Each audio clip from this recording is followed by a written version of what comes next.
Alors ici, comment remplacer une forme par une autre dans un tracé transparent? J'ai remplacé la forme un peu blob du tracé transparent qui est tout en haut. J'ai remplacé par un rectangle à coin arrondi. Donc je vais annuler. Donc voilà ce qu'on avait. Ben, on va le faire alors, parce que ça peut vraiment être intéressant de voir comment on peut, au-delà de modifier une forme d'un tracé transparent, la remplacer par une autre. Donc il faut arriver à sélectionner le tracé transparent qui est le plus au-dessus, celui qui a le plus grand trou donc.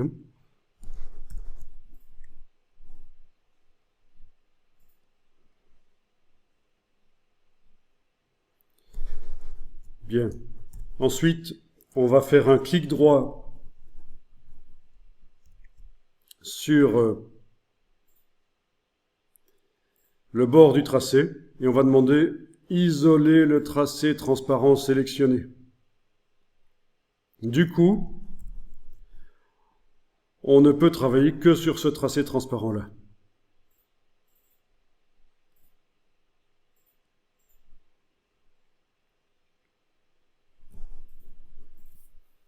Alors, la forme intérieure qui va être remplacée, on peut la supprimer maintenant ou plus tard, peu importe.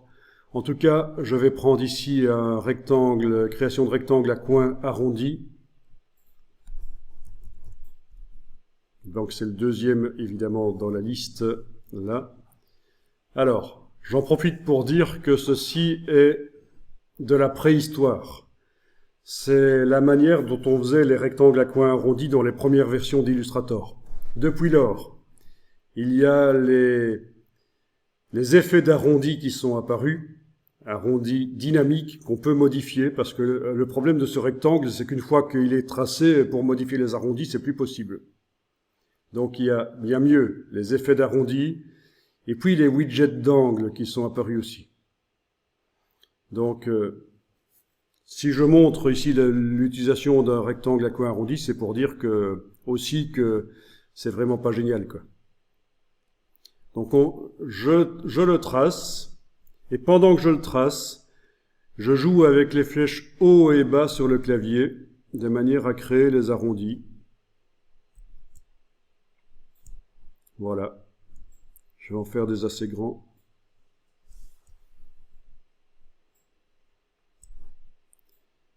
Je lâche le bouton de la souris, le voilà. Donc dans le tracé transparent ici, on a 3 tracés. Oui, si on fait CTRL Y, on ne les voit pas.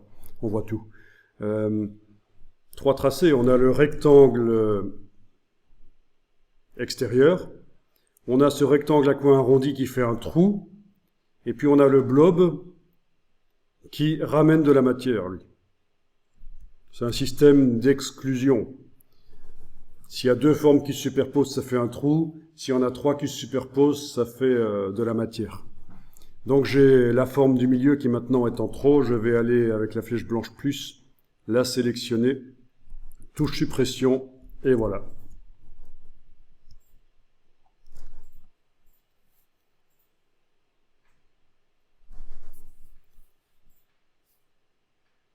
Bien, alors, ce rectangle à coin arrondi, ben on ne sait plus modifier les arrondis. C'est vraiment pas génial. Il ne faut pas l'utiliser, en fait. Ce qui se passe, c'est que si je le sélectionne là avec la flèche blanche plus, ah oui, cliquez pas plusieurs fois avec la flèche blanche plus aussi, hein, parce que c'est pas pour rien que ça s'appelle l'outil de sélection directe progressive. Si on clique une première fois, ça sélectionne la chose, une deuxième fois, ça remonte dans la hiérarchie, ça sélectionne tout. Donc pas de double clic. Sinon, ça marchera jamais pour sélectionner uniquement le rectangle du centre à coin arrondi. Voilà. Le problème, c'est que c'est pas dynamique, les coins, du tout. Et si on transforme le rectangle d'une manière ou d'une autre, on ne va plus obtenir des vrais arrondis. Je vais y aller à l'extrême ici. Quoique, ici, ça marche quand même. Ah, il me conserve quand même les choses. Oui, parce qu'il y a les points qui sont là, oui. Ok. Oui, oui.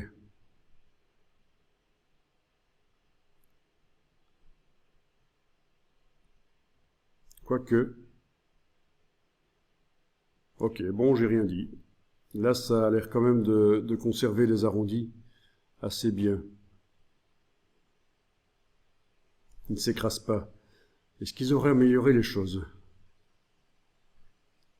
Ok, bon, démonstration ratée, c'est pas grave.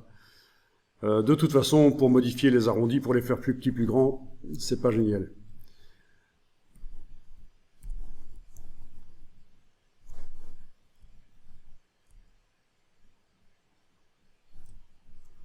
Ok.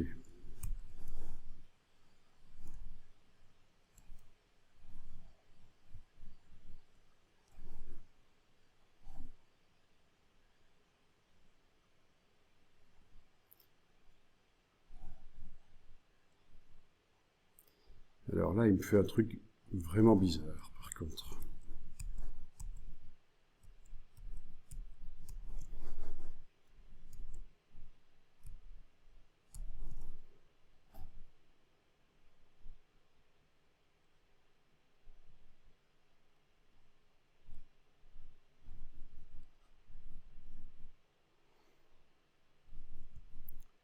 Ouais. Pas très logique, ça. Que le rectangle soit là, pas très logique.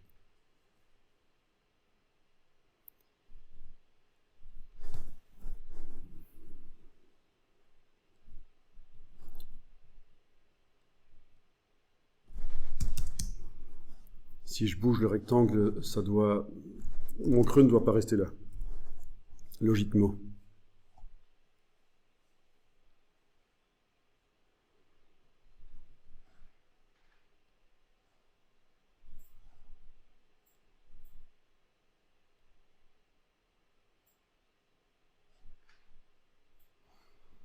Oui.